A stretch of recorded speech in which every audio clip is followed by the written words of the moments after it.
I'm John Banther, and this is Classical Breakdown. From WETA Classical in Washington, we take you behind the music. In this episode, I'm joined by Nick Stovall, principal oboe of the National Symphony Orchestra, to talk all about his instrument. He shares with us how the oboe evolved over the centuries, the composers and works to listen to, and he plays for us some big orchestral moments as well. Plus, stay with us to the end to find out if his dog howls when he plays at home. Thank you so much for joining me, Nick, to talk all about the oboe. Thank you so much for the invitation. I'm glad to be here. It's good you're glad to be here because I have a lot of questions. And the first one is, if you had to describe the oboe to someone who had never been to an NSO concert or seen an oboe or maybe even heard one, how would you describe it to them in just a few sentences? I think I'm going to play off a bit of some of my colleagues' responses. My dear friend Lynn Ma and my dear friend Sue Heineman. Lynn told you about the clarinet. It's a black instrument with silver keys, and the same is true of the oboe. It's a black wood instrument with silver keys, and in the case of Sue and the bassoon, it's often confused. You know, people sometimes they don't know if the oboe is the large one or the smaller one, but it is in fact the smaller one, which looks similar, as I say, to the clarinet. Okay, and the sound is quite striking as well. It's very different from the other wind instruments. How would you describe the sound as compared to something they may have heard like a flute or a clarinet? Yeah, the sound of the oboe is described variously as penetrating, as plangent. I've heard that word used before. It's a very intense, it can be a very intense sound, and it's easily identified, I think, because of that. Okay. I love the sound because it has that penetrating quality to it. It can just kind of push through the orchestra sometimes, but it never sounds, well, to me at least, it doesn't sound shrill, it doesn't sound aggressive unless that's what the part calls for. It still has this nice compact sound that's just able to just punch through the orchestra. That's the hope. I mean, I'm always hoping not to sound aggressive or pressed. There is a lot of pressure that is required to play the oboe. It's a very small aperture in the reed. The double reed is a key part of the instrument. It's very, very small, and so there's a lot of back pressure. You see sometimes players, turning all sorts of terrible-looking colors, turning red and purple in the face and that sort of thing. So we have to manage the pressure that it takes to play the instrument, and I think that can often come across in the sound.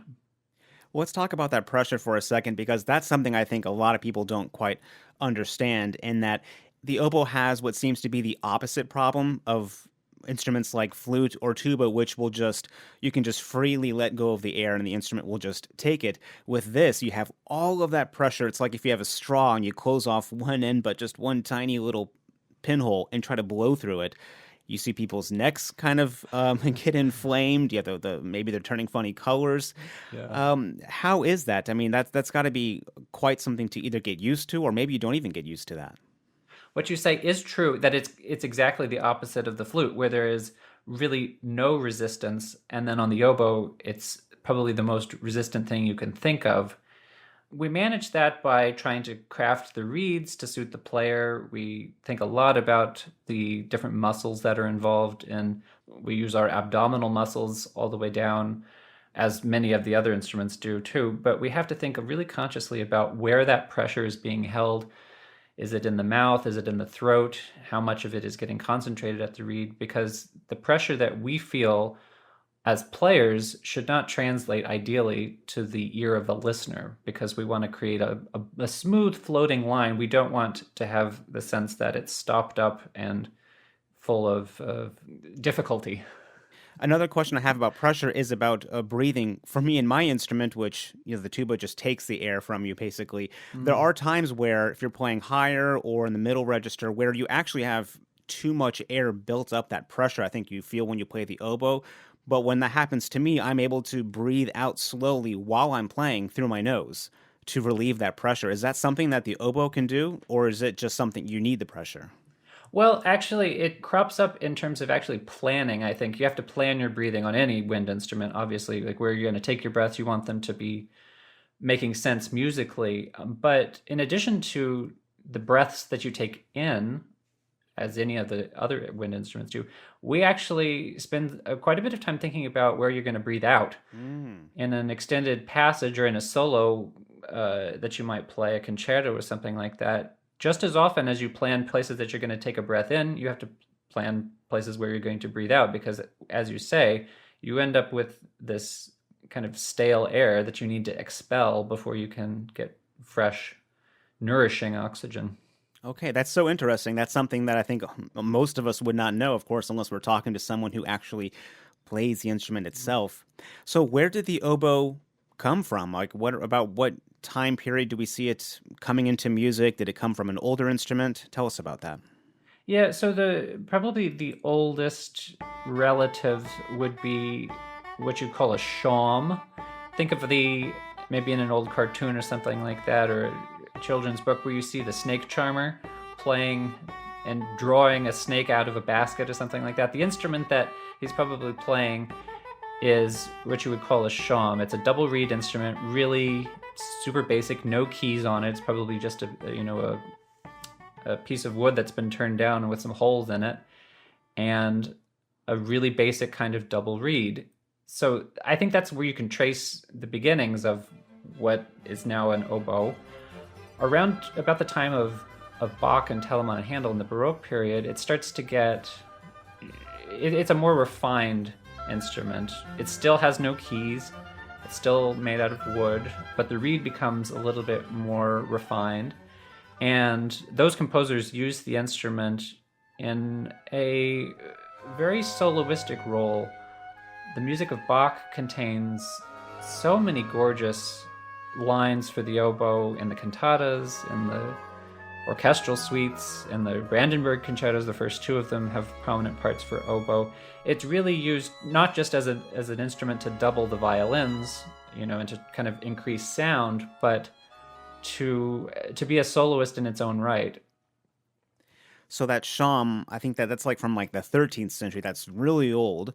And then a couple hundred years later, in the what sounds like 1600s into the 1700s, in this Baroque period, we get a little more refined in terms of the oboe as to what it is with that reed, and then we start to see holes in the instruments, but not quite keys yet. In Bach's time, is that what's happening on the instrument? Yeah, little by little, the keys start to get added, so that you can play chromatically in a more convincing way. And then in the time of Mozart and Haydn, then more and more keys start to get added so that chromatic playing, so you can play in all of the keys basically and have it sound appropriate. So it sounds like it basically faced a lot of the same things that other wind instruments of the time did in the 1500s, 1600s, into the 1700s, in that you couldn't play all of the notes cleanly on the instrument, all the chromatic notes that you're talking about, basically, all the notes that we use in Western music. You'd have to kind of manipulate the instrument or your embouchure or do something to make it work on a trumpet, for example, that natural trumpet. So it sounds like that's something similar evolutionary wise with the oboe. What other Baroque composers liked or used the oboe very well? Really, all of them, honestly. Telemann, Handel, Vivaldi, they're concerti by all of these composers for the oboe. So it was well thought of even in that period of time, and it was obviously played by virtuosos who could make the case for it. Now, what about Vivaldi? Because I've seen some writings and things, especially in CD liner jackets of famous oboe soloists, when talking about Vivaldi. His music was so hard for the oboe. It sounded like it was almost like just totally out of the ordinary and kind of a mystery as to who was playing these solos by Vivaldi. Was his music just that much more difficult? They also saw that it was like another 50 or 70 years before people started writing like he was writing in terms of difficulty. Right, yeah, it is incredibly virtuosic, and as far as the players who were actually playing it at the time, I'm not quite sure about that. It's probably well known that he was the teacher, the music teacher, and a composer at an orphanage for young girls. Mhm.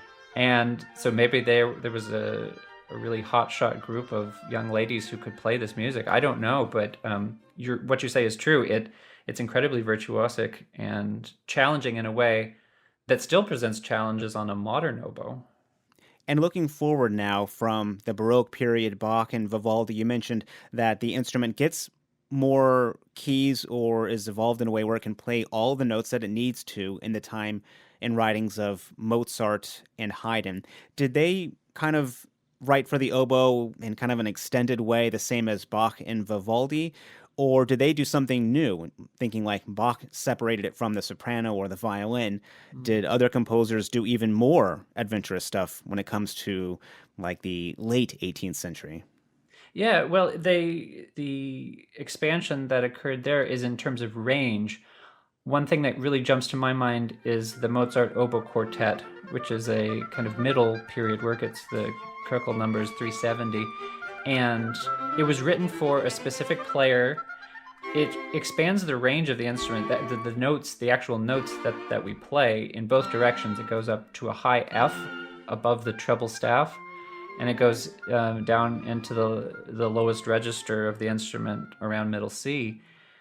The keys that were added at that point helped to be able to play in those ranges, but it's also cast in a solo role. There's a Mozart oboe concerto in addition to this quartet that I'm speaking about. There's a Haydn, there's a concerto that's attributed to Haydn. There's a sort of a mysterious story around that piece, but yeah, the composers of the period definitely used it in similar ways and in concerto roles and so forth. So it sounds like the oboe is in the camp of a lot of other instruments that evolved or soloistic type instruments. I'm wondering about quickly before we talk about the 1800s and how maybe Beethoven or Brahms or Dvorak would use the oboe. When did the oboe start being used for tuning? What time period did that? Because if I'm sure people know, when the orchestra, the lights come down, the concertmaster walks out, the oboist, that's the person playing that tuning note. When did that start? I would say that probably starts around the period of time that we're talking about, the classical era orchestra going into the romantic. It's a convention that developed along with the development of the modern orchestra. So the composers that you just mentioned, Beethoven, Brahms, etc. The reasons behind it, I've heard a couple of different possible reasons, and I think that it's possible, they're equally valid. One being that it's, as we've discussed, a very penetrating sound, and the central placement in the orchestra makes it so that all of the other instruments can hear Hmm. very well. So I think that that's plausible.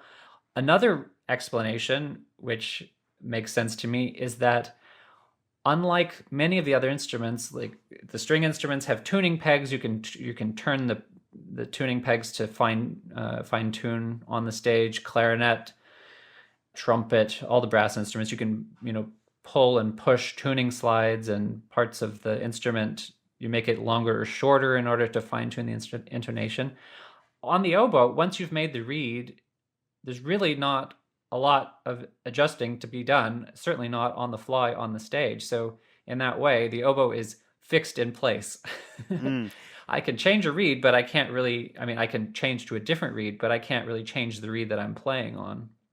That is so interesting because one, that is what I heard growing up as well, that it was the instrument's fixed. Once you have that in there, they can't move. The rest of us, we move. In fact, while we're playing, if you look in the back row, especially trumpet, if you can see closely, or tuba, we're moving all the slides in the middle while we're playing. Mm-hmm. So we can be flexible at a moment's notice, but the oboe, you're right there stuck with it.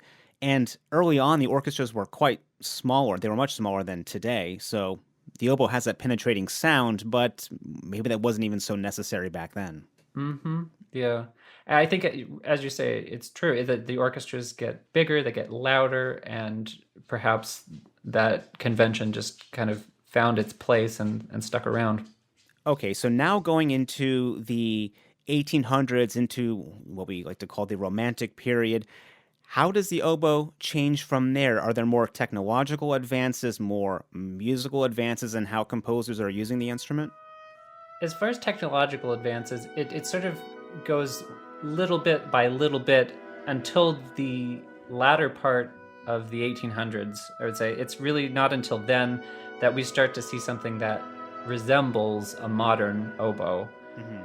So in the time of Beethoven, Brahms, keys are being added so that it can be playing more convincingly in all the different keys, as we've said, and fine adjustments in terms of the bore, the size of the instrument, so that it can start playing louder. Now, looking to the 20th century and today, it sounds like to me, basically everything you've said just times 10. There's parts that are so difficult for the oboe. There's just a lot going on, it seems, in terms of how more technically difficult the music can be.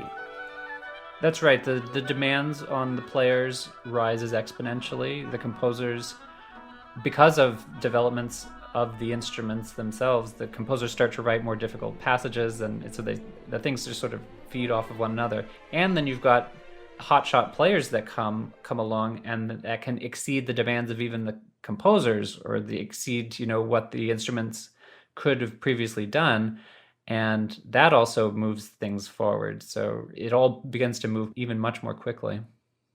What would be a piece from the 20th century that you would say uses the oboe in a very characteristic way? Or if there was a 20th century piece, you would say to someone, here's something to listen to if you want to like or hear the oboe in a certain way. What would you recommend? Well, I have a couple of answers to that question, actually, because one thing that we haven't really delved into is the fact that the role that the oboe has, certainly in orchestral music, but just by and large, is one of carrying beautiful melodies. Certainly, we can play virtuosic, we can play virtuosically, we can play fast notes, we can play things that maybe impress you in that way. But if I was asked to point towards a piece of music from the 20th century, I would actually point someone to the Strauss Oboe Concerto. It's written in the very latter part of the composer's life, and at the time it was written, people wouldn't really even play it because it puts enormous demands on the soloist. There are these exceedingly long phrases that you have to manage with the breathing, as we were talking about, finding places to breathe in but also breathe out. So in that way, it expands what's possible in the instrument, but it's also it's some of the most glorious music that I get to play, I think. And I'm going to put links to some of this music that you've been mentioning, like that Strauss, on the show notes page at classicalbreakdown.org. Something we've not talked about quite yet is the dynamics that the oboe is capable of. We know that it has this sound that penetrates the orchestra, but does that mean that it also plays very loud? I'm also wondering, how is it playing soft on the instrument? A lot of wind instruments can play almost insultingly soft, like the clarinet, for instance. How does the oboe fit in with that?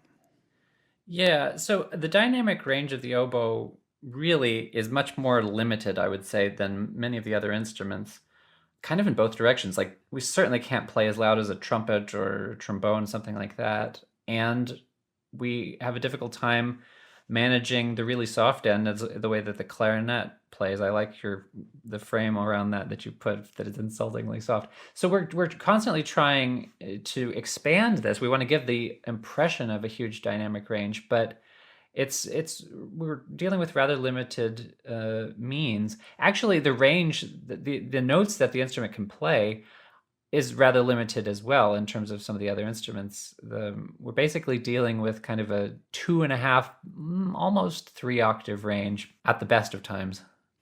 And how do oboe parts differ from the rest of the wind section? You've mentioned how beautiful and glorious this instrument is for playing melodies. Is that what separates it from some of the other wind sections? I'm wondering, why would a composer choose to give a line to the oboe instead of the flute or bassoon, for instance?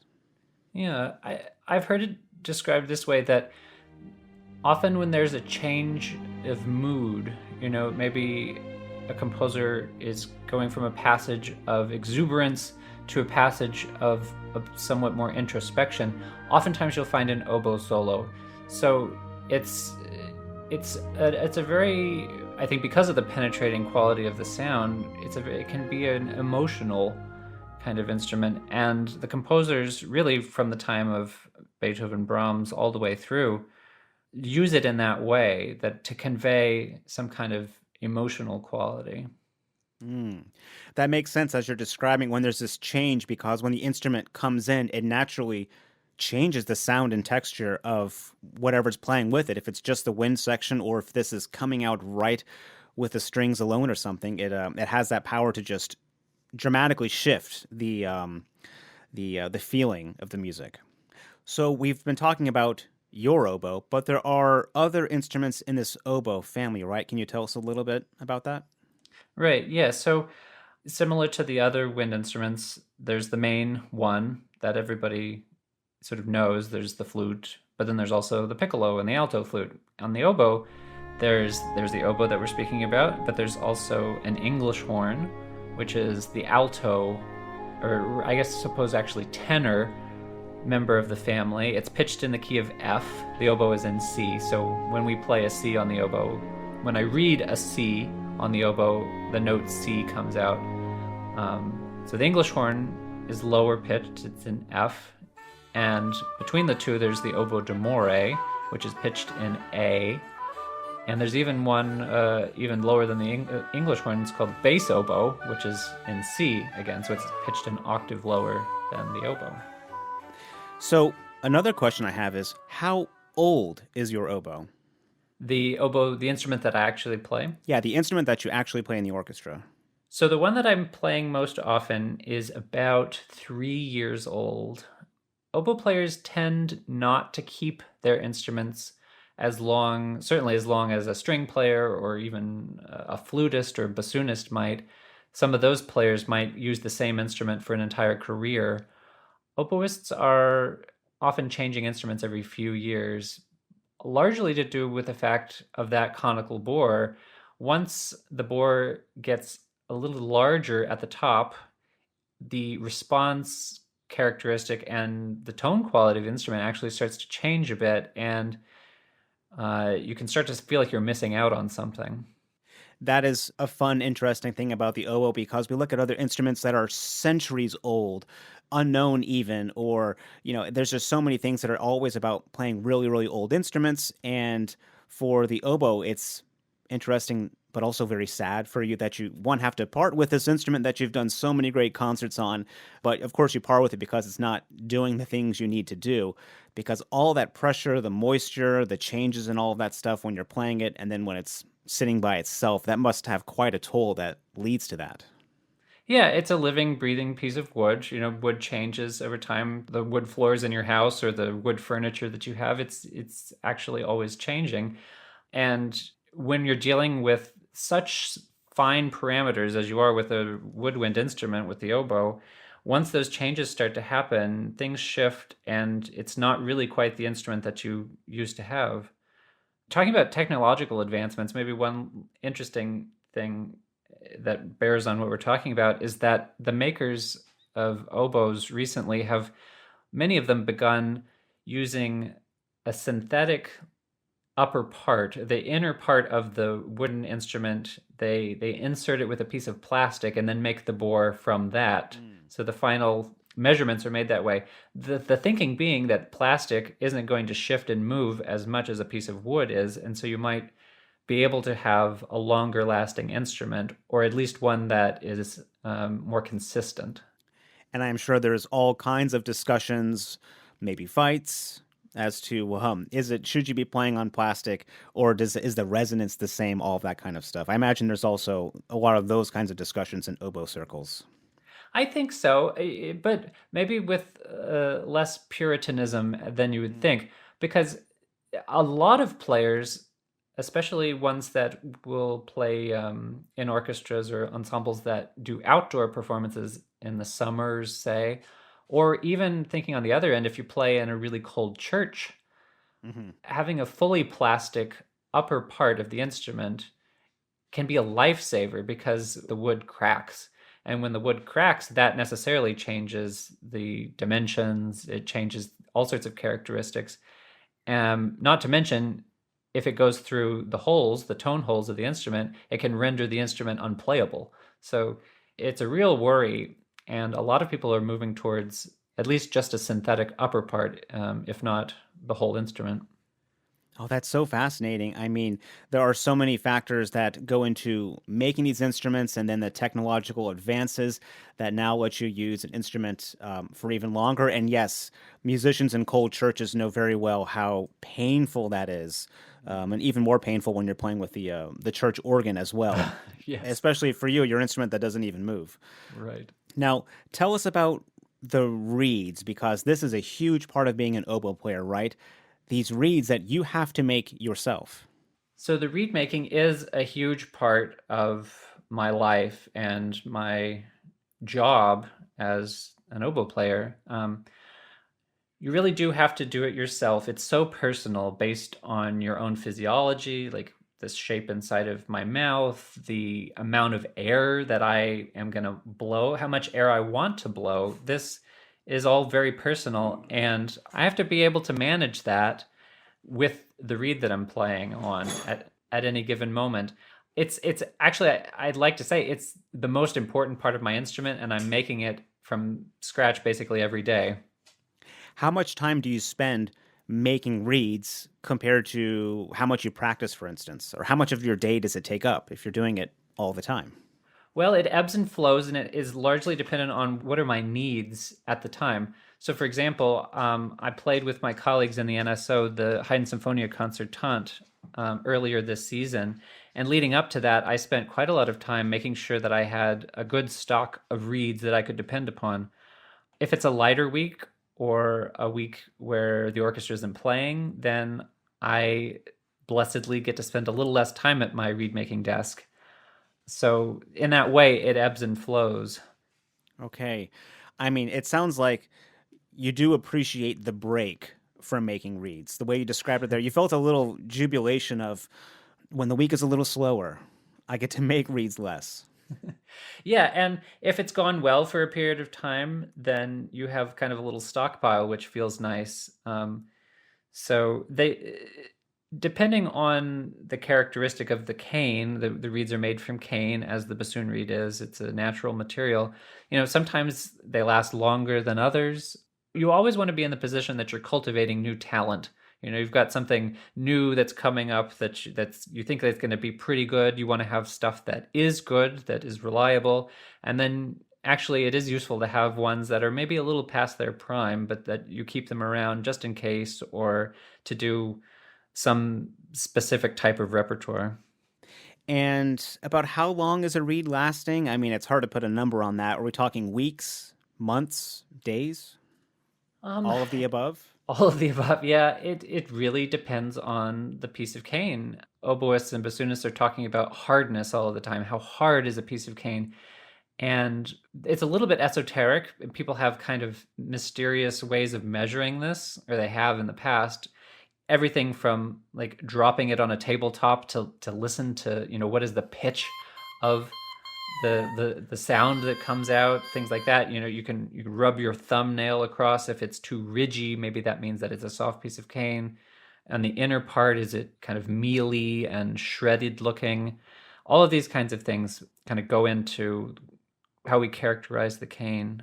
But so, I mean, I've had reeds that last only, sadly, maybe one performance, or even maybe they Wow. don't even work out for the entire performance. But then I've also had ones that stick around amazingly for weeks or even a month, with careful, refinement. That's interesting. A day, a month. It seems to be up in the air at times. And the way you're describing the reads and how people try to judge or what is a good quality read, I can totally imagine now at oboe conferences. I mean, if you just play the audio from maybe a room of discussion, is this a wine tasting or is this about reeds? I can hear everyone talking about this floral, I don't know, bouquet of sound of coming from these different reeds, and then maybe there's a vintage of cane that was Well, it's, best. it's funny you say that. Yes, there are people that will talk about their favorite bag of cane from 1984 or Oh, so whatever. I was right. Yeah. Yeah, I mean, it's a hard way to live. It's a very capricious instrument. That maybe you're gathering this from our Hmm. discussion, but at a certain point, you just have to make it work. So I feel like I'm treading a line. I'm walking a fine line all the time. And we're going to hear you play the oboe and some great examples right after this. Let's take a quick break. Classical Breakdown is made possible by WETA Classical. Listen to the music anytime, day or night, at WETAClassical.org or on the WETA Classical app. It's free in the App Store. Okay, Nick, it is time to hear the oboe. What is the first thing you're going to play for us? The first thing I brought is the iconic oboe solo from the second movement, the Funeral March, of Beethoven's Third Symphony, subtitled Eroica.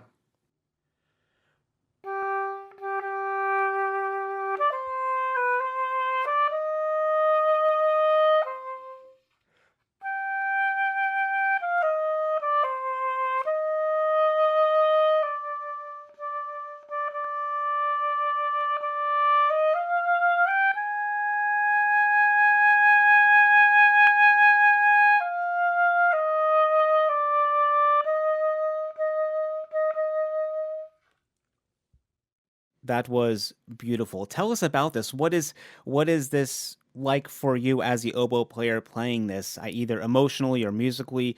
Why is this something you would choose to play for us? So I brought this for a few reasons. One of them being, as I say, it is an iconic solo. It's one that every oboe player knows because it is always asked for if you're auditioning for an orchestra. It's just bread and butter kind of material. But beyond just that, it's, I think, rather amazing music. And it was impressed upon me in my training that this solo in particular is a reason to think about and cultivate a beautiful sound. We all want to play with a beautiful sound on the instrument, but particularly in orchestra, you have to craft a tone that carries the musical message. And that is clear to me because in this music, before the oboe comes in, there is an 8-bar introduction. The piece is in C minor, the violins are playing. They play this same theme. And then the oboe comes in, one voice alone, whereas the whole violin section was playing previously. One voice comes, and in just this short passage, you go from the gloomy C minor and carry the message forward into this bright, sunny E flat major by the time that the solo is over with. So that says to me that Beethoven is entrusting a huge amount of responsibility to this one solo line, and all of the time in orchestra, in this piece, in all of the pieces that we play, I'm trying to live up to the composer's intentions.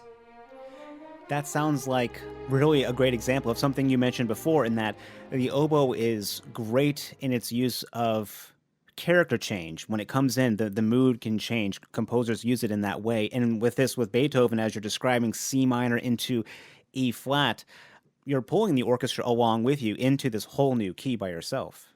Absolutely. And it's an exhilarating feeling in the orchestra, and it's a lot of responsibility. So, what is another example you can play for us? So I've also brought for you the opening of the solo in the Brahms Violin Concerto second movement.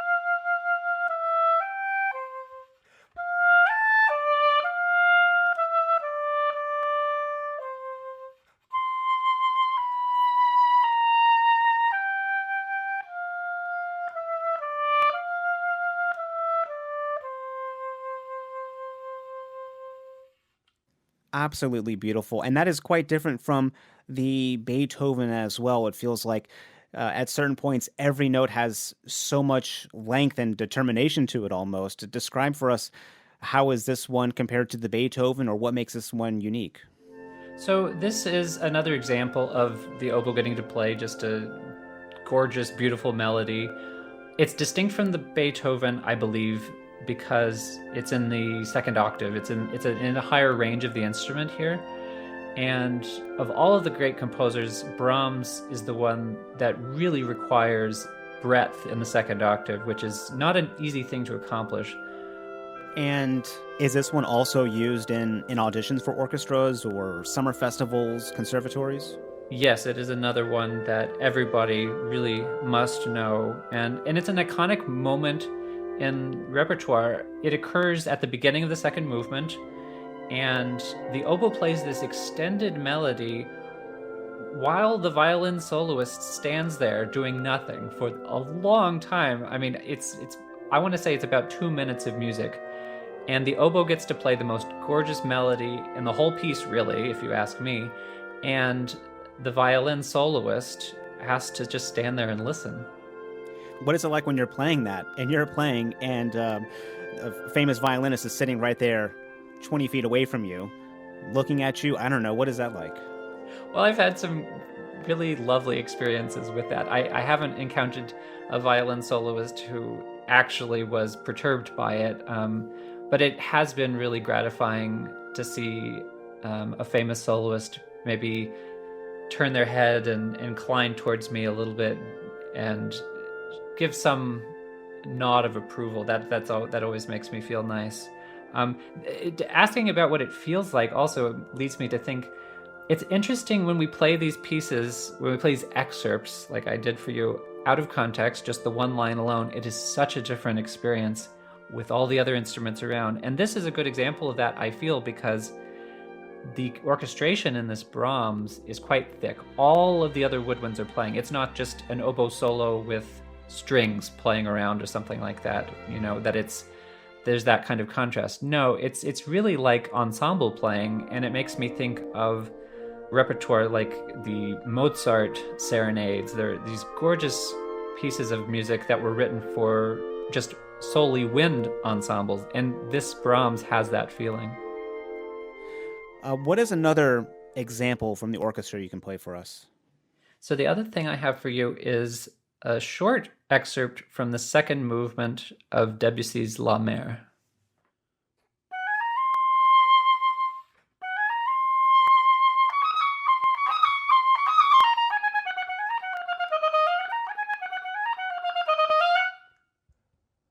Okay, that one, quite technical. Sounds very difficult, I think, to everyone listening right now, and one of my favorite works as well.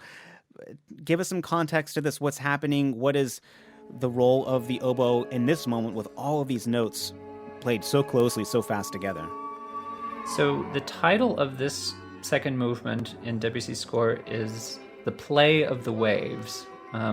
So what I'm trying to convey with this music is playfulness, and distinct from the other long melodies that I've brought here, which I love to play, this is, as you say, more technical. This has more rapid notes, and it's creating effect more than it's creating a melody. I don't think you could really call this a melody. Mm-hmm. So I thought it would be a nice way to show something else that the instrument can do. Also, incidentally, it occurs to me that I haven't said so far, the oboe is a French instrument, and I think I'd be remiss if I didn't bring some sort of French music. Of course. And Debussy writing that difficult line, as you said, it's not really quite a melody. It is an effect. It's a character. It's bringing something out very clearly in the music. Is this something with the level of playing rising, especially over the last century? Is this an excerpt that people are playing younger and younger now?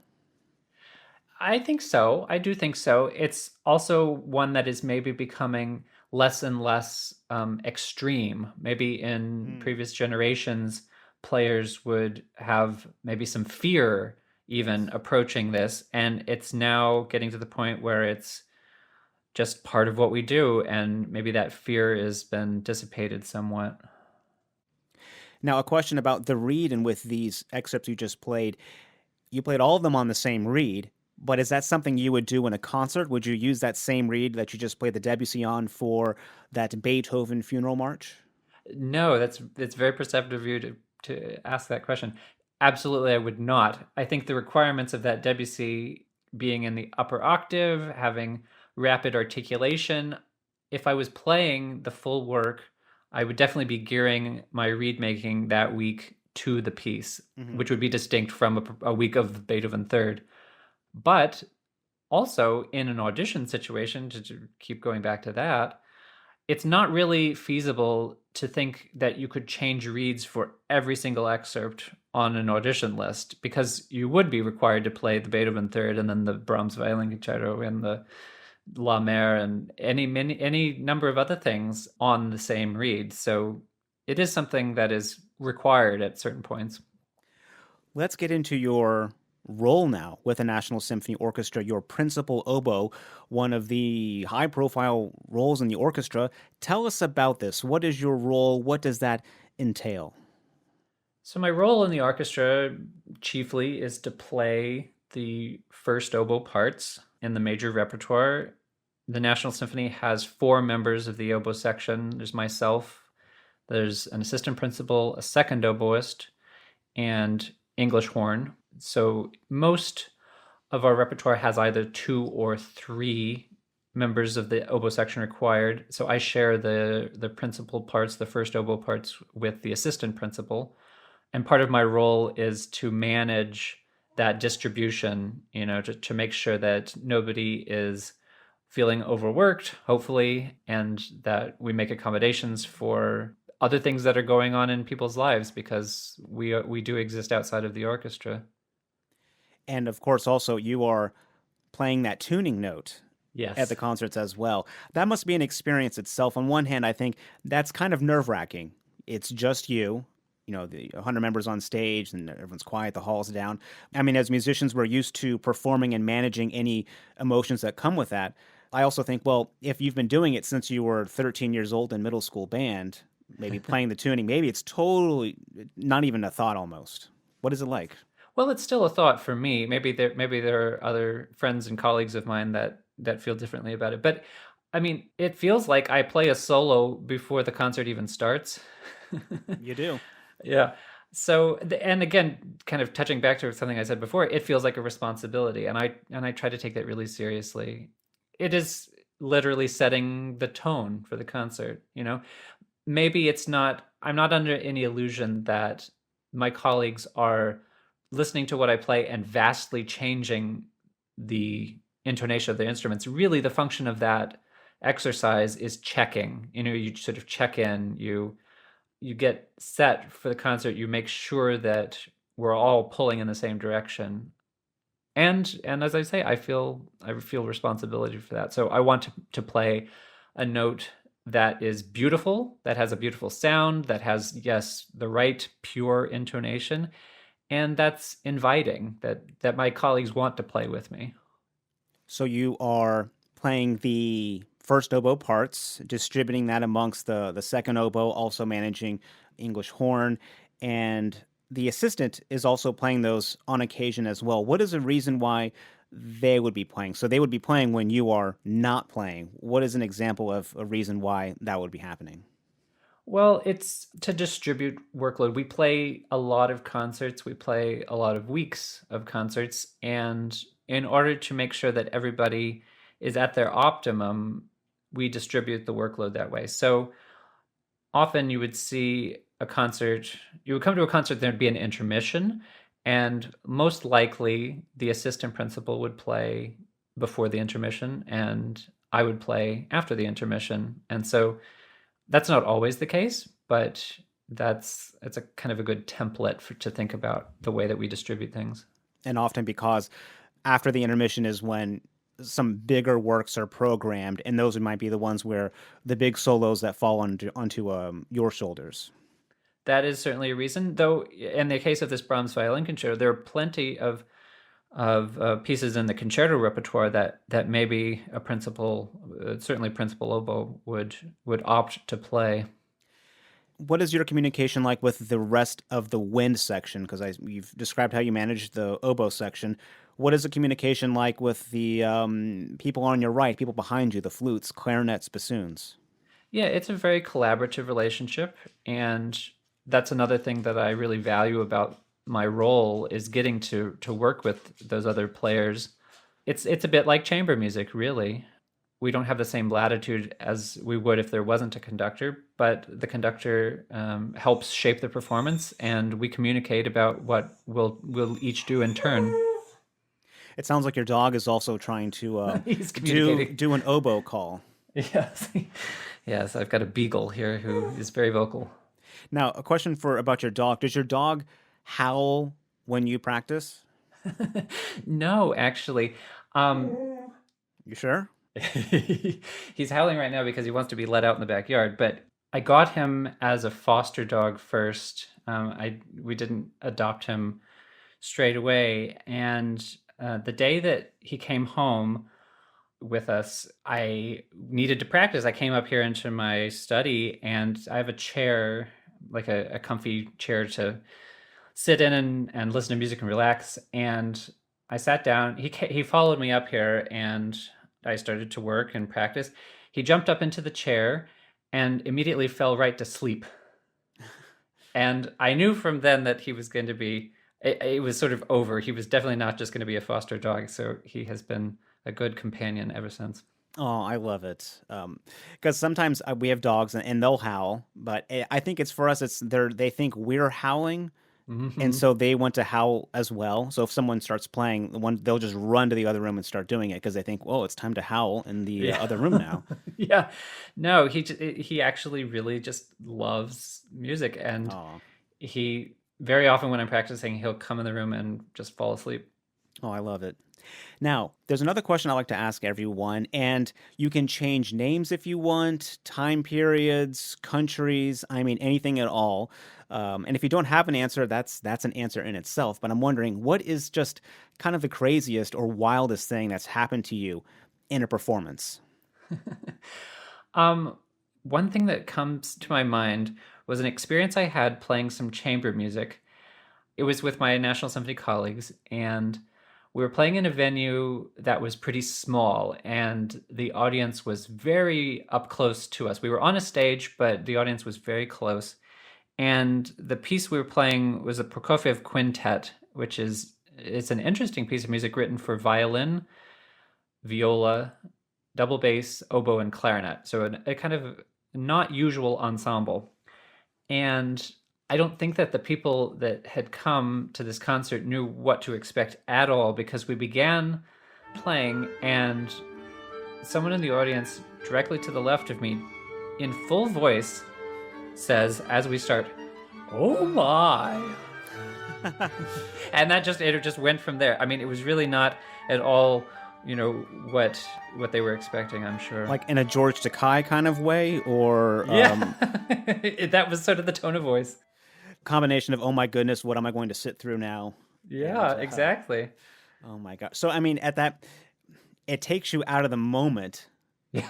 because it's so unusual. People don't usually talk right next to you when you're playing in a concert, especially loud enough where you hear it. I'm sure that takes you out for a moment. Well, having experiences like that, maybe not as extreme as the one I just described, but having little moments like that kind of it breaks down any facade. Like it brings humanity into the situation, and Mm. it lessens tension. So maybe whatever anxiety I might have been feeling about this performance was totally gone in that moment. It's totally gone, and it's like, oh, right, we're playing music. We have to do our best job and play and make it beautiful, but no one's going to die. Yes. It's going to be okay. You might like it, you might not like it. Doesn't matter. We're going to have a nice time together, and yeah, then you can go your separate ways. Right. And I didn't identify the person who had that reaction, but I like to think that maybe they were surprised about initially what they were hearing, but maybe they came to enjoy the performance as it went along. That would be a nice nice way to think about it. Let's think about it like that. I like that. I guess, is there anything else you wish that audiences knew about the oboe that they don't know or that they couldn't really know unless they spoke to or heard someone like you say it? I think that the thing that people really just don't have a conception of is the reed making. That there's so much that just goes into even playing one note on the oboe. I think that's also accurate. People just don't know. And if you ever go to someone's house who plays the oboe and you go into their room, I mean, it's a little shop of horrors sometimes. We've got a lot of tools. A lot of very sharp knives, razors everywhere. That's wonderful. Well, thank you so much, Nick, for joining me to talk to us all about the oboe. Thank you, John. Thanks for listening to Classical Breakdown. For more information on this episode, visit the show notes page at classicalbreakdown.org. If you have any comments or episode ideas, send me an email at classicalbreakdown@weta.org. And if you're enjoying the podcast, please leave a review in your podcast app and tell a friend. I'm John Banther. Thanks for listening to Classical Breakdown from WETA Classical.